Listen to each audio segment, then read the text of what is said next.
दास है जी। क्या काम करते हैं आप? जी मैं जेल वार्डर हूँ, जेल डिपार्टमेंट में नौकरी करता हूँ। कहाँ के रहने वाले? मेरा गांव कंडेला, जिला जींद, हरियाणा का निवासी हूँ जी मैं। संत रामपाल जी महाराज की शरण में कैसे आए? ये बहुत लंबा प्रकरण है, इसको मैं थोड़ा विस्तार से बताऊंगा आपको सामने। मैं जिस टाइम ये करौथा कांड हुआ उस टाइम रोहतक जेल पर वार्डर के पद पर था और बहुत तरी बात सुनी एक भाई ऐसे हुआ करौथा कांड, ऐसे सुनते थे अखबारों में हर रोज़। तो बड़ा दुख हुआ ये बातें सुनकर, भाई ये संत सभी ऐसे ही करते हैं। तो फिर कुछ दिन के बाद पता चला भाई संत रामपाल जी महाराज रोहतक जेल में आएंगे। तो हमारी वहाँ पर ड्यूटी थी, हमने देखा, सोचा भाई यहीं बात करेंगे, आके पूछेंगे उनसे क्या ये वास्तविक सच्चाई है। उसके बाद मेरे कुछ दोस्त थे मेरे गांव में जिन्होंने सतगुरु रामपाल जी महाराज जी से उपदेश लिया हुआ था। तो मैंने उनके पास जाकर कहा भाई तुम्हारे गुरु जी तो ये देखो अखबारों में ऐसे आते हैं, इनके बारे में बहुत बकवास ऐसे करते हैं। वो न बोले नहीं भाई हमारे गुरु जी ऐसे नहीं करते। लेकिन मेरे विश्वास नहीं हुआ इस बात का। तो एक मेरा दोस्त जो गांव में केबल का वैसे स्कूल का प्राइवेट स्कूल है, गांव में केबल चलाता है वो, मैं उसके बाहर खड़ा होया, उससे मैंने बहुत गलत बातें की उसको। अगर भाई तुम्हारे गुरु जी ऐसे करते, मैं तुम्हारे आता नहीं। उन्होंने बोला भाई एक बात बता, मेरी माँ पागल, एक्चुअल में उसकी माँ पागल थी, अपने कपड़े उतार कर फेंक देती थी। उसका पिताजी इतना शराबी था कि सारा गांव के बच्चे उसके पीछे लगे रहते थे। उन्होंने बोला भाई जब मेरे घर में मेरी माँ पागल से ठीक होगी, मेरा पिताजी शराब पीता था, आज एक नंबर का इंसान हो गया, मैं उस सुख को कैसे भूल जाऊँ, मैं कैसे ये कह दूँ भाई संत रामपाल जी महाराज मेरे गुरु जी के पास मतलब ये ज्ञान नहीं है, उनसे ये फ़ायदा नहीं होता, मैं मेरा जो फ़ायदा हुआ है उसको कैसे अनदेखा कर दूँ। इस बात का मेरा कोई असर नहीं हुआ। मैं उसको कह के, वो बोला अरे चाह तो पीता जाए, मैं बोला नहीं भाई मैं चाह नहीं पीऊँगा, मैं चला गया। तो फिर उसने मेरे पास फ़ोन कराया कि भाई हमारे गुरुजी आपके पास जेल में आ रहे हैं, आप उनको शिष्टाचार से बातें करना, आप कदे आप पाप के भागी हो जाओ। एक मेरा बड़ा भाई ओम प्रकाश नाम है उसका, उससे भी पहले वो करौथा कांड में सह परिवार जाया हुआ था, उसको भी मैंने फ़ोन पर बहुत ज़्यादा बातें की, भाई तुम वहाँ क्या करने गया था, आज फंस गया। होती ये कहा फ़ोन पे मेरे को, अगर भाई मैं तुम्हारे को ही छोड़ दूंगा, मैं गुरुजी को नहीं छोड़ सकता। फिर भी मेरी बुद्धि ने काम नहीं करे, भाई एक भाई ये कह रहा है भाई तुम्हें ही छोड़ दूंगा, गुरुजी को नहीं छोड़ सकता। फिर भी मेरी बुद्धि ने काम नहीं कराया, मैं भाई ये तो पागल हो गए। उसके बाद फिर गुरुजी जेल में आए। जेल में आने के बाद वो दिन बहुत, मैं उस दिन को बहुत खुशकिस्मत मानता हूँ कि उस दौरान मेरी जहाँ पर गुरुजी बंद थे वहाँ पर मेरी ड्यूटी लगी हुई थी। तो गुरुजी आए, जैसे आके वहाँ बार के अंदर लेट के, शाम को तो हमने ये सोचा भाई गुरुजी अब आए हैं, रिमांड से आए हैं, अब तो इनको आराम करते, सुबह बातें करेंगे। जब ही सुबह ड्यूटी फिर मेरे ड्यूटी वहीं लगनी थी, वहीं परमानेंट ड्यूटी होती थी एक महीने के लिए, मेरी वहीं ड्यूटी थी। उसके बाद गुरुजी यूँ से सुबह जैसे ही गुरुजी को मैंने नज़दीक ही गया, गुरुजियों ने मेरे से पूछ लिया अक भाई हवलदार कौन से काम का है तू? माँ जी मैं कंडेला गांव का। गुरुजियों ने कहा भाई कंडेले के तो बहुत भगत हैं मेरे। माँ जी हाँ बहुत भगत हैं। हाँ गुरुजी संत रामपाल जी महाराज ने मेरे ही बड़े भाई का नाम ले दिया, एक ओम प्रकाश है भाई मेरा कंडेला का बहुत बढ़िया भगत है। देखो कितनी अखबार में कितने सुनने के कारण मैं अपने भाई को मना कर दिया कि मैं नहीं जानता। इतना बुरा प्रचार सुनने के बाद मैंने अपने भाई को भी खुद मारा, माँ जा भाई मैंने ये कह दिया जी मैं नहीं जानता उसको। गुरुजी ने कहा भाई जान या ना जान मेरा भक्त है वो। माँ जी ठीक। गुरुजी ने मेरे को बिठाया, सृष्टि रचना सुनाई। मेरे को सृष्टि रचना सुनाने के बाद गुरुजी ने कहा बेटा ये बिल्कुल सत्य है जो सृष्टि रचना मैंने तेरे को सुनाई, इसको आपने ऐसे लगेगा जैसे ये मनगढ़ंत कहानी है। तो मैंने सृष्टि रचना सुनने के बाद मेरी ड्यूटी ऑफ हो गई, मैं चला गया। उसके बाद मैं संपर्क में, जैसे ही ड्यूटी होती हमारे गुरुजी में संपर्क में चला जाता, मैं वहाँ बैरक पे चला जाता और पूछता रहता। एक दिन मैंने वैसे पूछा गुरुजी आपके जो भगत हैं ये आपको परमात्मा मानते हैं? तो बोले भाई हाँ जी परमात्मा मानते बेटा मेरे को। माँ जी नहीं मानते परमात्मा, क्योंकि मेरे अंदर तो अड़ंगा भरा हुआ था, मैं 2 कौड़ी का इंसान। तो उन्होंने बोले क्या बात है बेटा? माँ जी जब आप भगवान मान लिए तो फिर उल्टा कदम क्यों रखना, वो फिर डर क्यों रहे, हम तो सामने आना चाहिए। हमारे गुरु जी ने कहा बेटा कोई बात नहीं, अब थोड़े डर रहे हैं, वो सामने भी आएंगे। तो ऐसे हर रोज़ मैं गुरुजियों से पूछता जी ये जो आप मार्ग बता रहे, ये रोड़ा क्यों हुआ, क्या कारण था इसका। तो गुरुजियों ने बताया बेटा ये सत्तर प्रकाश पुस्तक पर रोड़ा था सारा, मैं प्रोजेक्टर पे दिखाता था इसको, और ये जितने भी आर्य समाजी हैं, ये आचार्य बैठे हैं, ये इसको बेच कर रोजी रोटी बना रहे हैं। इसमें वास्तविकता कुछ लिखी हुई है और हमारे समाज को बता रहे हैं कुछ अलग। तो उस बात पे ये रोड़ा था सारा।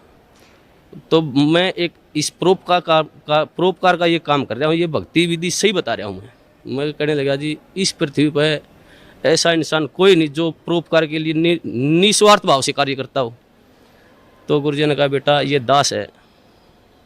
तो उस टाइम मेरे वैसे तो मन में अड़ंगा भरा था, मेरे गुरुजी ने कही, मेरे उस बात का विश्वास माँ जी मेरे ये बात जचती नहीं। तो उन्होंने बोला बेटा जचो या ना जचो, मैं तेरे को जो बता रहा हूँ ये सत्य है। तो उस प्रभाव से मैं गांव में जो मेरा दोस्त केबल चलाता था उससे कहने लगा मैं तू कैसेट चढ़ा कर गुरुजी ज्ञानी में ज्ञान, तो तत्व ज्ञान संदेश की कैसेट थी, उसमें जैसे मैं हर रोज़ घर जाता रहा तो वो कैसेट चलवा देता। एक दिन मैं कैसेट सुन रहा था, रात के 9:30-10 बजे का टाइम था। तो एक कैसेट इतनी मार्मिक कैसेट थी, उसमें मैं क्या बताऊँ, मेरे गुरुजियों के लिए मेरा हृदय फाट गया था। वो परमात्मा सतगुरुदेव उन्होंने कहा कि इस दास की जीभ कट जाए अगर झूठ बोलता हो, तो मैं इस परोपकार समाज के लिए ज्ञान छुड़ा रहा हूँ। तो गुरुजियों ने वो ज्ञान सुना, मेरे भीतर में लगी वह बात, भाई ये संत ये कह रहे हैं कि दास की जीभ कट जाए, अब मैं कोई स्वार्थ नहीं मेरा। तो मेरे वह बात भीतर में लगी। उस दौरान फिर मैंने वो बात गुरुजियों से कही, माँ गुरुजी ऐसी ऐसी कैसेट सुनी आपकी, बहुत निर्मल ज्ञान है। फिर मेरे जो भीतर अड़ंगा भरा हुआ था वो बार बार फिर वो वापिस हटा देता था उस ज्ञान को। एक दिन रात को 2 बजे मेरी ड्यूटी थी, मैं गुरुजियों के पास गया तो गुरुजियों ने फिर बिठा के मेरे को कहा बेटा ऐसी भक्ति करनी चाहिए परमात्मा की। तो गुरुजियों ने जो सुनाया सारी भक्ति बताने के बाद कहा बेटा आई तेरे कुछ समझ में बात। मेरे मुंह से ऑटोमेटिक, वैसे मैं कहना भी नहीं चाह रहा था, मेरे से यार जी आप बिल्कुल सत्य है, आपका ज्ञान बिल्कुल सत्य है, मैं ही ऐसा पापी हूँ जो मेरे अंदर नहीं समाया ये ज्ञान। तो हमारे गुरुजी ने कहा बेटा अब समाएगा ये ज्ञान तेरे अंदर, अब समाएगा। उस दिन से मेरे अंदर वो ज्ञान बिल्कुल भीतर समाने, जो गुरुजी कहते सारा समाने लग गया। एक दिन जैसे ही गुरुजी ऐसे घूम रहे थे, मैं भी वहाँ पर बैठा, जब लोग मैंने उपदेश नहीं दिया था, मैं वैसे ज्ञान सुनता था मैं। तो एक भक्त ने एक जैसे मुलाजिम आया, वो मेरे साथ का साथ थी, उसने आते ही गुरुजी से कहा, हंसते हुए कहा अक जी आपको तो मिट्टी में मिला दिया। हमारे गुरुजी ने कहा हाँ बेटा मिट्टी में मिला दिया भाई। लेकिन ऐसा उदाहरण दिया हमारे गुरुजियों ने एकदम से सटीक, भाई जमींदार 40 किलो अन्न मिट्टी में मिलाता है, 70 मन उठा के ले जाता है वहाँ से। वैसे तो इस पृथ्वी पर संत आता वो जेड़ मारना नहीं चाहिए वैसे तो, लेकिन इस संत को, इस दास को याद कराया करेंगे कि उन दुष्ट आचार्यों ने अपनी रोजी रोटी के लिए ऐसे संत को जिसकी आंखों में बिठाकर पूजा करनी चाहिए उसको जेल में डलवा दिया। ऐसा मार्ग जो पृथ्वी पर संत रामपाल जी महाराज जी चला रहे थे, उस मार्ग को लगभग 2.5 वर्ष के लिए बंद करवा दिया। ऐसा मार्ग, ये परमात्मा ऐसा गुरुजियों से वहाँ देखता, जो गुरुजियों पर आरोप लगाए गए, ऐसे आरोप इंसान पागल होकर मर जाए, ये तो समर्थ परमात्मा है। इन्होंने तो वहाँ पर इतनी भी शकीन नहीं थी इनके, हर बार ऐसा निर्मल ज्ञान, ऐसा प्यारा ज्ञान। फिर उसके बाद हम गुरुजियों से मैं कहता हूँ गुरुजी नाम उपदेश दो दास को, तो मेरे गुरुजियों ने मेरे को मना कर दिया कि बेटा अभी नहीं, आप और थोड़ा समझो ज्ञान को, और थोड़ा ज्ञान को समझो, उसके बाद लेना ज्ञान आप उपदेश। मैं घर जाता कैसेट चलवा लेता, मेरे जो दोस्त था उससे भाई कैसेट चला गुरुजियों की, वो कैसेट मैं सुनता रहता। तो जैसे मेरी भक्तमती थी, मेरी घरवाली थी, वो मैं बाहर जाता तो ऑफ कर देती चैनल को, दूसरा लगा। मैं कहता जी आप इसको बंद मत करो, ये मैं सुनता हूँ, आपने नहीं सुनना तो आप आराम से वो करो। तो मैं हर रोज़ सुनने लगा गुरुजियों का ज्ञान, तो वो मेरे भीतर समाता गया। उसके पश्चात कई बार गुरुजियों से वहाँ पर जेल के अंदर, जैसे मैं गुरुजियों से बताता, गुरुजी आपके ये सत्संग सुना मैंने, तो गुरुजी फिर दोबारा बताते मेरे को। तो ऐसे होते होते लगभग 6 महीने चले गए और 1 साल से ऊपर लगभग 1.5 साल गुजर गया। फिर मेरी ड्यूटी प्रशासन ने मेरे को क्या कराया कि ये तो संत रामपाल जी को मिलने जाता है, इसकी ड्यूटी बाहर लगा दो जेल से। मेरी ड्यूटी बाहर लगा दी गई। बाहर लगाने के बाद अंदर मेरे को जाने नहीं दें, ज्ञान और नाम उपदेश मेरे को मिला नहीं। एक दिन वैसे गुरुजी, सोमवार का दिन था, 24 अगस्त को 2 बजे गुरुजी मुलाकात पर आए हुए थे। उन्होंने आने के बाद मैं जैसे ही मौका लगा कर डोडी में चला गया और मैंने ऐसे गुरुजियों की तरफ ऐसे आदर भाव से प्रणाम किया। गुरुजी ने इशारा कर दिया मेरी तरफ, बेटा इधर आ जाए। मैं चला गया। जाते ही परमात्मा ने, सतगुरुदेव रामपाल जी महाराज ने मेरे को नाम उपदेश दिया और कहा, बेटा बाहर जल और मिश्री ले लेना, भक्तों को कह देना। वो दिन है, मेरे को उस दिन से ऐसे नाम उपदेश मिला। तो हमारे नाम उपदेश लेने के पश्चात जो प्रशासन था, जेल प्रशासन, सभी मुलाजिम, सुपरिटेंडेंट, सभी हमारे खिलाफ 2-4 और दोस्त थे मेरे साथ, कई और दोस्त थे जिन्होंने साथ में नाम लिया था। तो प्रशासन खिलाफ हो गया। उन्होंने एक दिन हमारे को बुलाया और कहा, भाई आप वर्दी में लेटते हो, यहाँ उस रामपाल के चरणों में पढ़ते हो, आप यहाँ पर सारा प्रशासन ये महसूस करते हैं, बेइज्जती महसूस करते हैं। हमने कहा, जी परमात्मा की बातें हैं, हम तो कौन कहने वाले हैं। परमात्मा ने की दास है, सतगुरुदेव रामपाल जी महाराज की दास है। मैंने जेल सुप्रेंट को कहा, जी आप जिस वक्त ड्यूटी पर आते हो, आप परमात्मा को मानते हो? तो वो कहने लगे, जी मैं मानता हूँ। उस सुप्रिटेंडेंट को मैंने कहा, जी आप जब घर से आ रहे हो तो रास्ता मंदिर पड़ता हो, तो आप वहाँ झुको नहीं गए, उसके प्रणाम नहीं करोगे? जी बोले, भाई मैं करके आऊँगा प्रणाम। तो मैंने कहा, जी हमारी तो परमात्मा सतगुरु रामपाल जी महाराज, मंदिर भी हमारे, तो ये सब कुछ ही है जी, हम नहीं रुक सकते जी, हम प्रणाम करेंगे ही करेंगे। आप हमारे को सस्पेंड करो, डिसमिस करो, कुछ भी करो।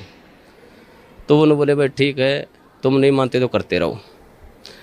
तो ऐसे ही सारा प्रशासन का ये सिस्टम चलता रहा जी। उसके पश्चात जिस टाइम ये क्रोथा कांड हुआ, उसके पश्चात जब ये क्रोथा कांड हुआ था, हमारे पास डीसी ऑफिस से और एसपी ऑफिस से 2-4 मुलाजिम आते थे जेल पर, वहाँ पर पुलिस के। तो हम उनसे पूछते थे, भाई वहाँ पर क्रोथा कांड ऐसे हुआ, आप वहाँ थे, मौजूद थे वहाँ पर? वो कहते थे, भाई हम वहाँ पर मौजूद थे, ये बातें सारी सच्चाई हैं। तो ऐसे वो हमारे को बता करते कि दोस्तों साथ में उठते बैठते खाते पीते थे वहाँ पर। फिर जब हमें ज्ञान हुआ, गुरुजियों ने बताया, भाई ये सौदा अलग था, सत्यार प्रकाश का रोड़ा था, सच्चाई ये है। तो फिर हम उसे बहस करने लगे, भाई तुम वहाँ बताओ, वहाँ पर ऐसे हुआ था और ये गुरुजी बता रहे हैं ऐसे, सच्चाई है ये। तो एक दिन मैं उनसे ऐसे बहस कर रहा था, भाई तुम झूठ बोलते हो। फिर एक मुलाजिम ने मेरे को बताया, बोला भाई सत्य है, हम उस टाइम झूठ बोलिया कर दे, ये सच्चाई नहीं, सच्चाई जो तुम बता रहा है ये है सत्य। जब मन में आए, परमात्मा ए सतगुरुदेव ऐसे जुल्म ढाए उन दुष्टों ने, फिर भी समाज, फिर भी देखो कितनी झूठ, एक दोरा रोटी खाने वाला आदमी झूठ बोल रहा है, झूठ बोलिया कर दे एक भ्रमत करने के लिए। तो उस दिन से फिर वहाँ से फिर पक्की दिल में जच की, भाई ये सारा जो समाज है झूठ है, गुरुजी जो कह रहे हैं वो बिल्कुल सत्य है। उसके पश्चात हम गुरुजियों के साथ रहते थे, जाते थे, प्रणाम करते थे। प्रशासन हमारे खिलाफ हो गया, प्रशासन ने हमारे ट्रांसफ़र करवा दिया अम्बाड़ा, भाई तुम अम्बाड़ा चले जाओ कहने लगे वो। उससे हमारा ट्रांसफ़र होने से पहले की बात है, जैसे हम गुरुजियों से मिलते थे, जो प्यार होता है गुरुजी हमारे को, एक जैसे मेरे नाम उपदेश ले रहे, मेरे मन में आता था, मैं गुरुजियों के पास जाता, मैंने नाम उपदेश लिया, जैसे गया मैं, मेरे मन में आई कि भाई इतना अपने कभी पिता के पाँव नहीं पकड़े, आप इसके पास पाँव कैसे पकड़ोगे? मैं जैसे ही बार के नज़दीक गया, मैं वापस चला गया। दूसरी बार फिर मेरे मन में प्रेरणा हुई, अगर भाई संत हैं तू मानता क्यों नहीं, पाँव पकड़ ले जाके। फिर जो गेट पर गया, फिर वापस चला गया। तीसरी बार फिर मेरे मन में आई, अगर भाई तू जाता ही क्यों वहाँ पर, अगर जाओ तो पाँव पकड़ ले गुरुजियों के। तो मैं जैसे ही गेट में बढ़िया, गुरुजी खड़े थे वहाँ सामने, इंतजार कर रहे थे, वो तो जाने जाने परमात्मा। उन्होंने जैसे ही मैंने गुरुजियों के चरण का हाथ लगाया, उन्होंने मेरे को छाती का लगा लिया ऐसे। वो अनुभव, जो सुख, जो गुरुजियों ने कहा, बेटा अब मैं तो 2 साल और जेल में रह, मेरे कोई सुख नहीं, मैं आया तेरे लिए था बेटा यहाँ पर।